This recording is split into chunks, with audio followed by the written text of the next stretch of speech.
Blah. Y'all already know what it is. Your boy Yaakov, what it do? The outlet to reality, the holdest podcast in Vegas and Chicago. What up? This is the place where you want to hide from your drama or maybe hide from your baby mama. Aha, just kidding. Y si tú quieres cambiar tu vida, if you want to change your life, then subscribe. Ching. And by the way, guys, I have a book that I just published called Shabbat in Chicago. It's about an audacious single mom opens her heart and home to five adopted kids while embracing her Latino culture while being Jewish. And today we have a very, very special guest. I had to bring her back on the show. She is one of my closest mentors in my life. She's a friend, a family member. Ooh, ooh. Give it up for the one and only Doctora Maribel Lopez. Woo! Listen, learn to toot your own horn, because if you sit around and wait for people to clap for you, te va a quedar sentado.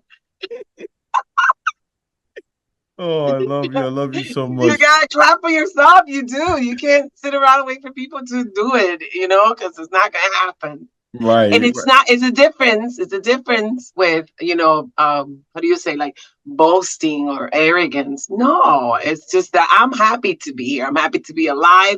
I'm happy to be who I am. I'm happy to be here with you, David. I am so proud of you. I can't, this is unbelievable to me. It's just amazing.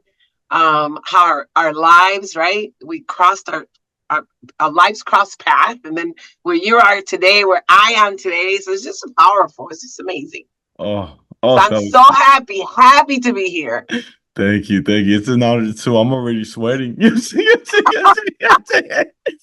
So look, I gotta share this so my fans to know a little bit. So, me and Doctora Maribel Lopez, we go way back. I've been knowing her kids since I was 14. Like we go way back.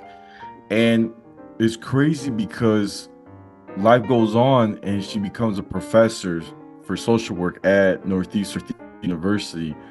And she would pick me up because I was on Montrose and Cicero. I was on her way.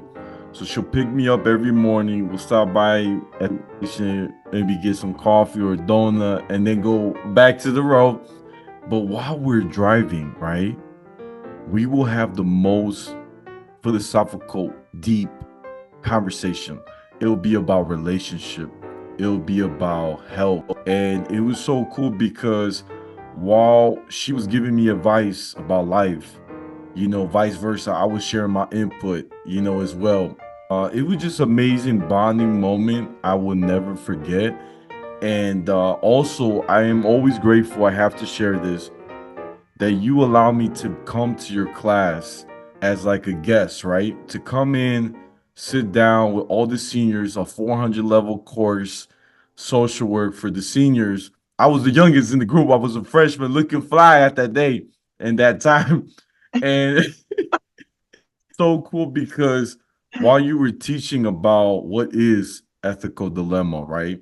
And you were breaking it down. That's a word I never forgot. And and the fact that you got to let me talk and share my own perspective, even my questions I may not understand, it was amazing. You made me feel part like a community. So I want to share a little of that. I don't know if you remember those days, but Of course. And I remember how the class took you in. And yeah, because that's social work. That is social work. I say social workers make the world go round. And how we met, may he rest in peace, was through a mutual friend. And he always made sure to tell me, man, I don't know if I told you this, David, but he did. He shared with me to um like mentor you, like to pray for you, like to keep you in my radar. Like, he would say that to me. Who knew, right? If he knew that he was going to pass on and he was just trying to take care of you, because I know you were his mentee. I know he loved you. He loved you so much. A little brother. Because he used to tell me all the time, and I don't know if you knew that, but he said that to me. He said, you know what? Yeah, give him advice, pour into him. I don't know, right? We connected, right? And then and I think going to school, you needed a ride or something, you needed support. And I just said, hey, I'm on my way, I'll pick you up and we'll go to school. And you were in a theater, no, communications, other major, but you knew I was in social work, and I have no idea how you ended up in my class right now. I don't remember that detail, but I'm glad you did. And then the students, social work students, took you in, and yeah, we had some candid conversations about ethical dilemmas, right? In this world, we're faced so many times with ethical dilemmas, doing the right thing or doing the wrong thing, and what should we do? And sometimes it's not so clear as what you should do, but specifically when you are a professional in your place of work, for example, and you have some code of ethics that you need to really adhere to.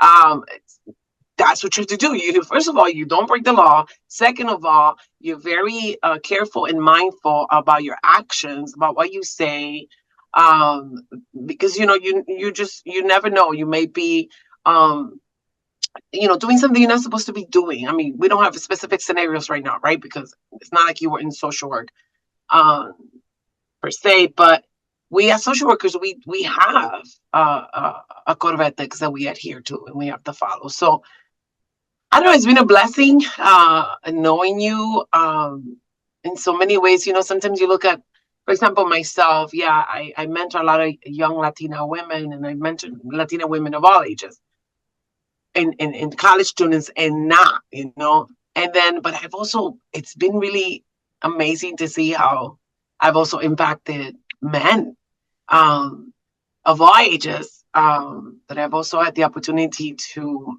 mentor directly and indirectly. And that just breaks barriers, that just breaks all schemes of, oh, well, women shouldn't, I don't know, mentor men, or men shouldn't mentor women. To an extent, obviously, I believe that's true. But greatest mentors in my life, I've had women, but I've had men. And my first supervisor in undergrad internship, he was a man, a Puerto Rican man. And he mentored me. I say today, I am Dr. Lopez. First and foremost, got to give credit where credit is due, is to my Heavenly Father. But then also to those mentors who took the time to mentor me, and specifically him, who always believed in me, encouraged me, provided me with the resources that I knew would be helpful to me, took the time to talk to me just like we did, right? You and I spoke.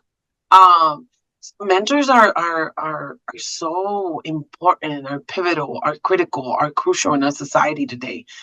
And mentorship, yeah, you have some paid mentorship, but then you have a lot of our mentors. They just do this. I do it for paying it forward. I do it because I like to see others succeed and empower others to reach their full potential and reach their dreams. And why not? Somebody took the time out to sit with me and mentor me and teach me the ropes in academia, because I didn't know them. And in life, I have sat down, we had Carmen, which was our friend's mom. You sit with her and she would share wisdom with you, our elderly population have so much to share with us and their wisdom. But the question is, number one, are there folks out there who want to take out the time? Like this morning, you and I are taking the time here, speaking about the importance of mentorship and education, right? And connections and friendship, and history, right? So there are folks that are willing to take that time and do that, or not. And that's the question. We need folks to just be able to and want to just take out the time just to talk to somebody. Let me tell you something. We hear this, there's a song on it. The word of God is clear. People need love, right? All people need is love. I think people need a little bit more than that. Love is essential. Love is important. But people need love. People need time. People need kindness.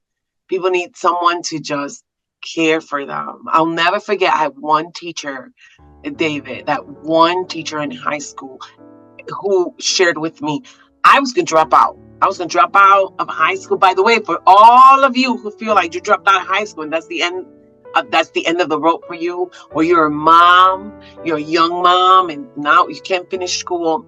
Lies, lies, lies, lies that we believe. Do not believe them. I dropped out of high school, but I shared it with my professors. I had to. I had to at that time. I didn't have another choice. I had to work to help my mom put food on the table. Um, and I shared with one of my teachers. I said, I'm gonna drop out. Today's my last day. He returns to me. I had a math exam at that time, David, and he returns to me the exam, and I had 100, A plus plus plus, right? And he says to me, I know that was a shock. Listen, let's call it God intervention, because math was my biggest challenge. Not anymore.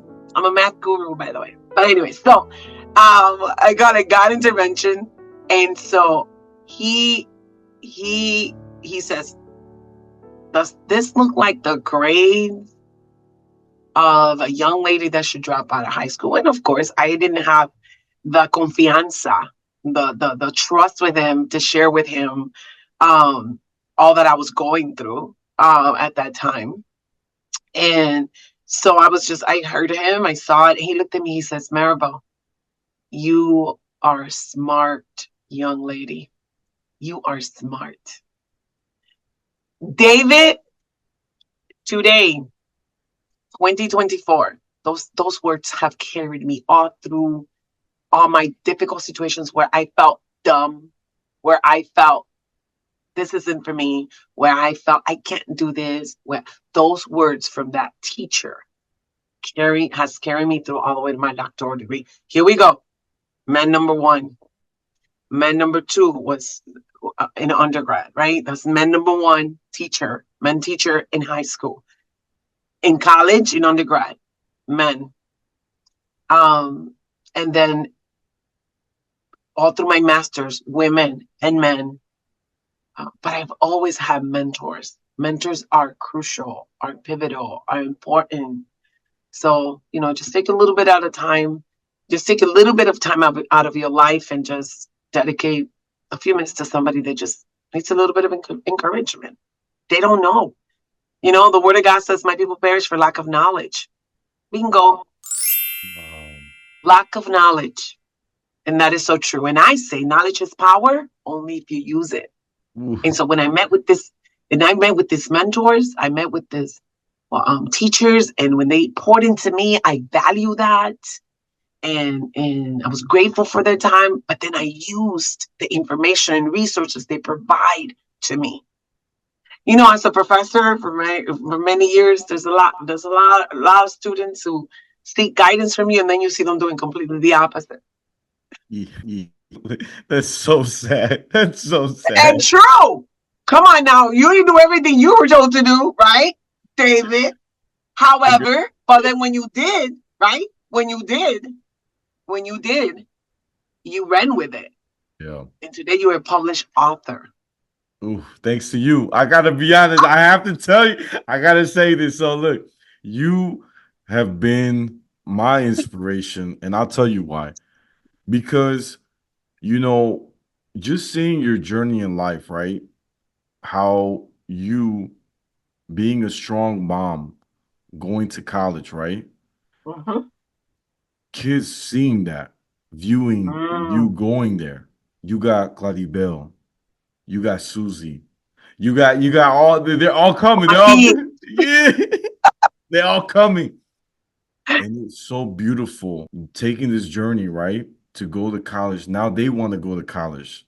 Now they graduated. So I see the blessings coming out of nowhere. They're coming because of your example. Not only that, when I saw you publish the book, I messaged about, I forgot, maybe more than 15 people that were published authors that I knew.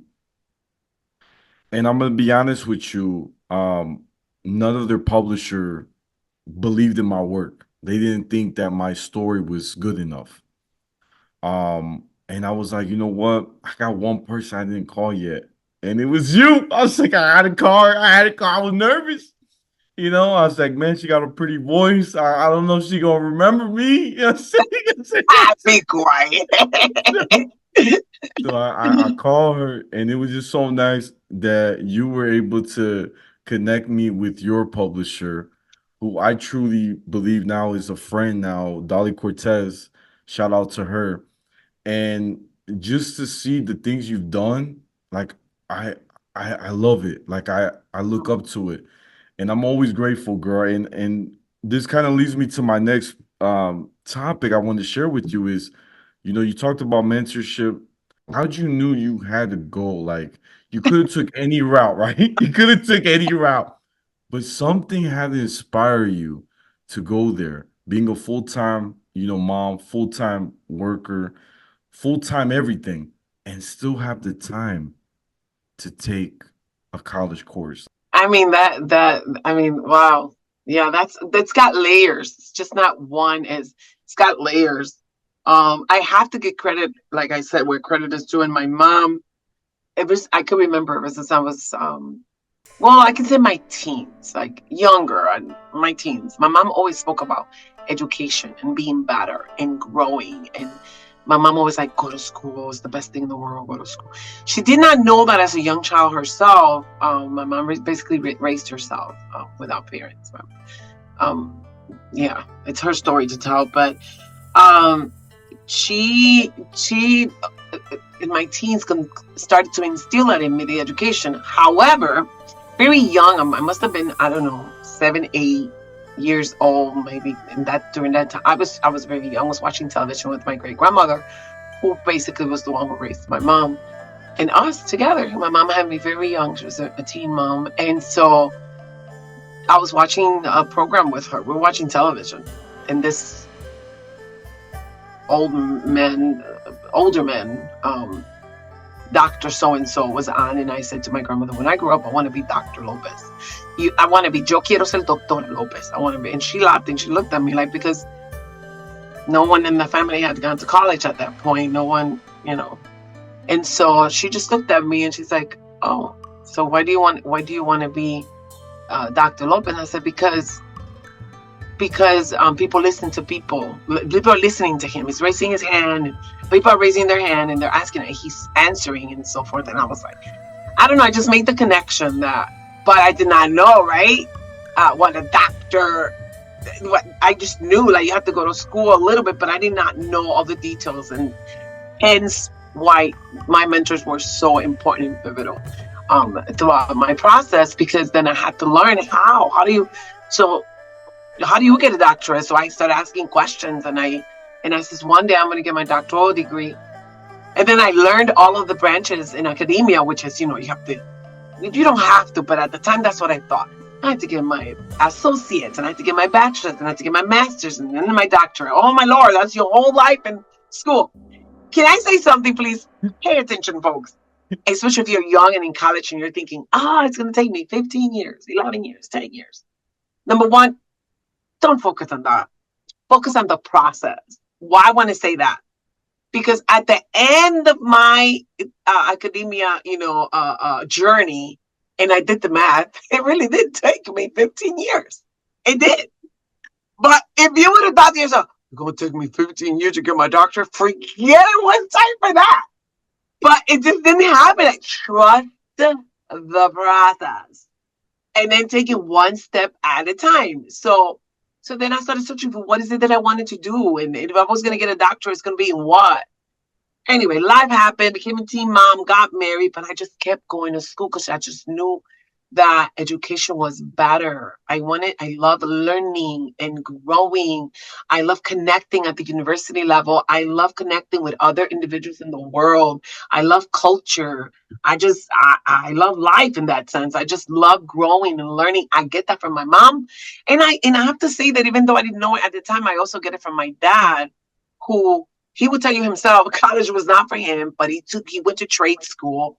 And he's an entrepreneur, and he owns his own electric company, and he's doing amazing in Puerto Rico. He's doing well. He's and my mother too. My mother went to my mom.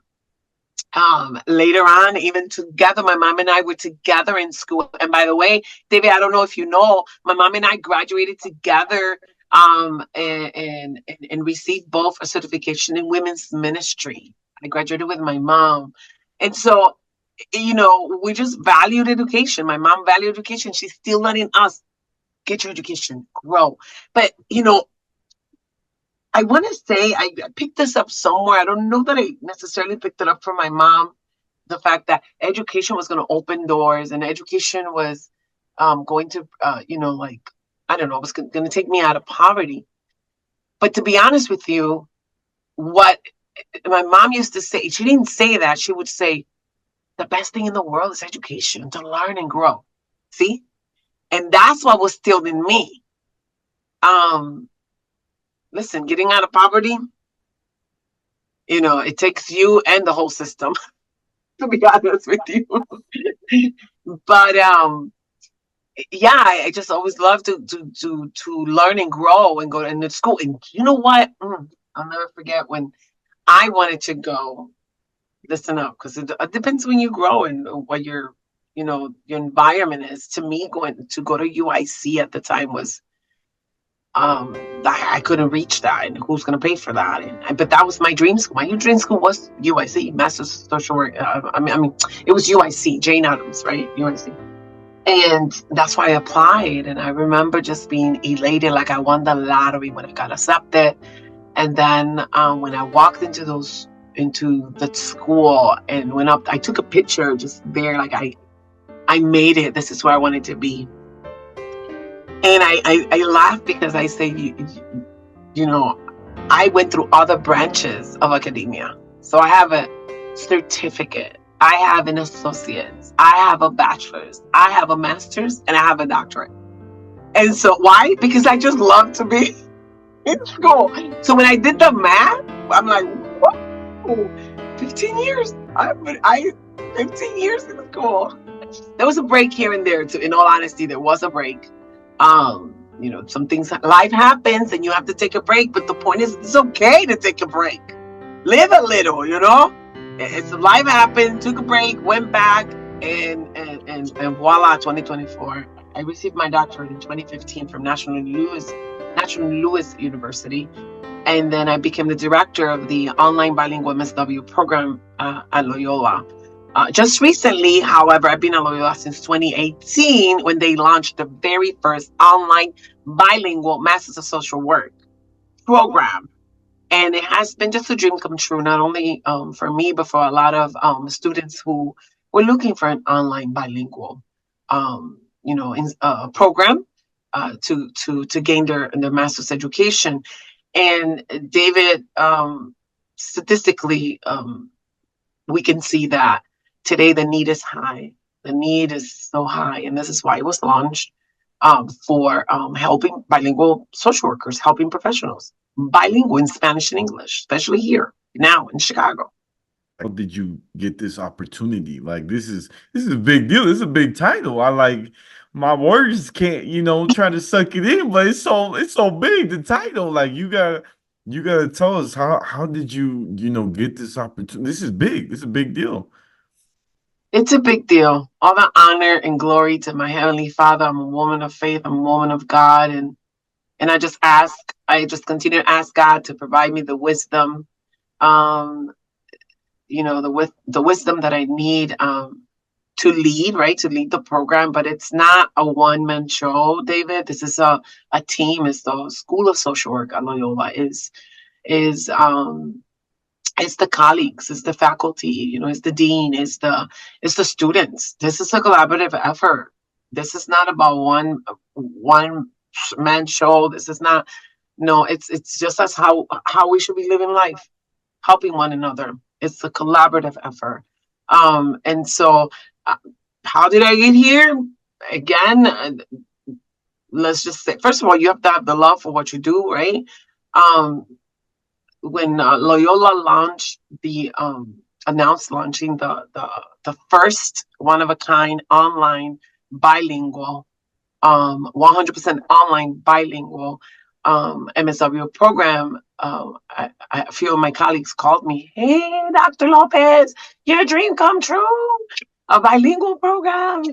You should apply. You should apply." And they wrote recommendations letter. I applied, and I was one of the first faculties in the program. And this is May 2018 when it launched.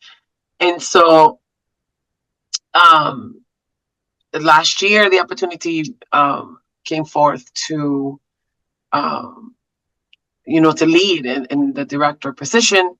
My colleague at the time, that was the director, Dr. Losornio, um, was launching on other endeavors, and he was like, "Hey, here, what do you think?" And again, I put everything in prayer in the hands of God, and here I am, right? And so I'm excited. I'm very thank you for giving me the opportunity to share about the program. I really want to. Folks need to know when I go to conferences. Some folks are surprised that there is an 100% online bilingual program, Master Social Work at Loyola, and um, so right now we're in that task. We're in that task to continue to talk about it, to continue to promote it. We continue to grow it, and for one reason only, to really bridge that gap. We need social workers, bilingual social workers in our society, in our communities today. Um, when you read research, when you read the stats on disadvantages, Black and Brown population are at disadvantage when it comes to medical, when it comes to helping social services, for example. Um, and it's so interesting. I'm going to use that word, interesting. Our communities, right? Our impoverished communities, our underserved communities, um, are filled with, right? Are occupied by Black and Brown communities, and yet that is exactly who we need in positions of in the social services to support and to empower and to bring resources and to help our communities. And so kudos to Loyola University Chicago, and at the time the dean, who pushed forward this program to be launched. And yeah, and all the credit is it's to them, and in that sense, for the team at Loyola, the faculty, the School of Social Work, and that saw the need, and they say, hey, let's do it. This may be a challenge, a big old challenge, but we're up for it. So we're moving forward with that. That's so deep. I gotta say, it's crazy how it's more like you're gonna work hard and you're gonna do better and you're gonna be successful. That's it. They don't tell you, yeah, you gotta go to school. You know what I'm saying? You gotta work. You gotta work. That's it. And You I gotta work because education not gonna put food in your mouth. exactly that's what they tell I you, didn't right? have that, but see, I didn't have that, and my mom was like, go to school, go to school, go to school. Yeah, You know, right. and my dad later on too. My dad was like, go to school, go to school. But as a professor, David, I had students who who would tell me, I've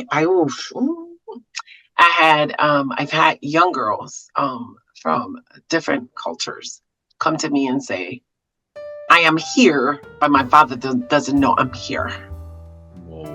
They're in school, David, but their family don't know they're in school, because girls are not meant to go to school to get an Wow. education. They were meant to be married off, and married off well to a good family and a husband that can support her, and while she wanted to be in school. Oh my Lord, I remember. Oh my Lord, I remember those times speaking with these girls and the young. I'm sorry, I don't like to use the word these. The young girls and students, and they were so like, I'm here and I got to do my homework and da da da. But my dad don't know I'm here. Wow. I'll never forget that. I've had students, female students in domestic violence situations where the husbands would break their. I had a few students. Husbands would break their computers, throw them in the garbage. Ah, I got stories, David. This program ain't enough. No, that's crazy. It's amazing how like I always tell people, right? A song that Lecrae the rapper, he just won the Grammy again, but his songs, um, and if you What's it think called?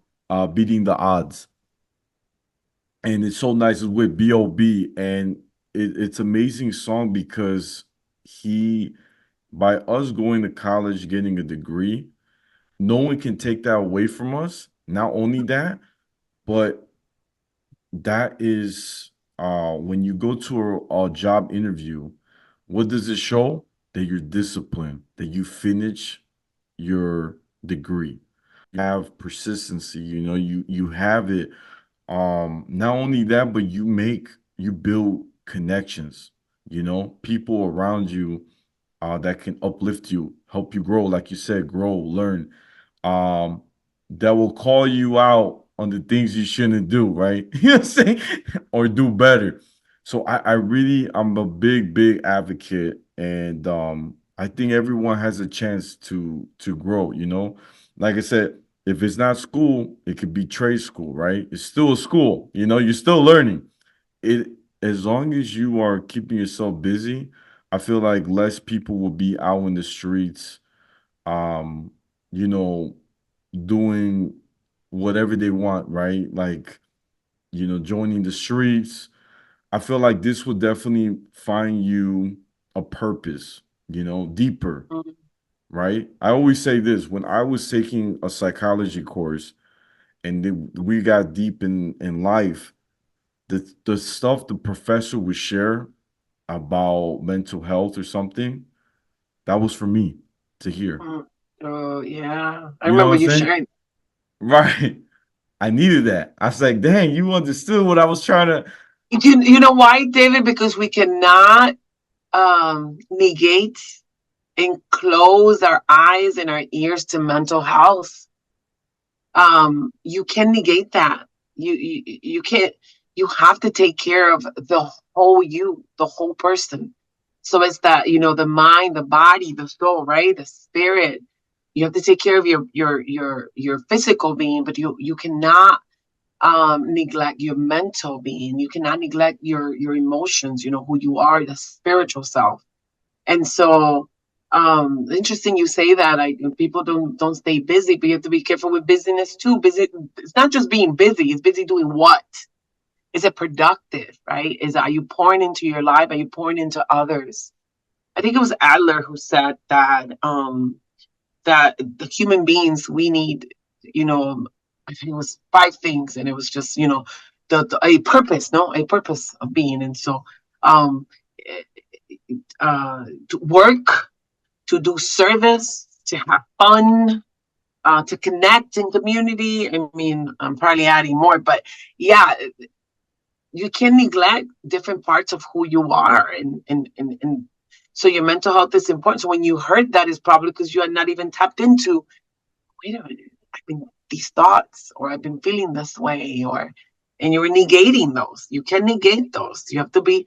I was just speaking to a student of mine who has lost, her stepmom has passed, and we were talking about the fact and some of the feelings that she was going through. And I said, well, validate those, honor those feelings, whichever they are. You're angry, you're angry. You're sad, you're sad. You're happy, you're happy. You're at peace. Then, amen. You're at peace. Honor those feelings, like validate them in that moment, attend to them, just not neglect them. Because when we neglect them, then we fall into this rabbit hole, and next thing you know, you don't know why you're feeling the way you're feeling. So you have to honor every aspect of who you are.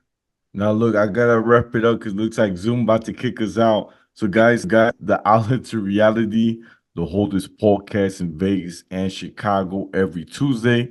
Don't forget to like, share, comment, and subscribe. Ching. Y'all know where to find me. I'm on Instagram, YouTube, Spotify, the outlet to reality. My Snapchat is Take One Pass It, and my TikTok is at Yaakov28. Hey, Doctora Maribel Lopez, where can my fans find you? Hey, go to www.luc.edu. Of course, you can find me at Loyola University of Chicago. Um, um, and yeah, all my information is there. Absolutely. On Instagram is Dr. Lopez. No, yeah, Dr. Lopez underscore Maribel. On Facebook, you can also find my scholarship page, inspired by students and for students, Dr. Maribel Lopez Scholarship Foundation. I mean, listen, with media, with social media, you can't hide. You can Google me.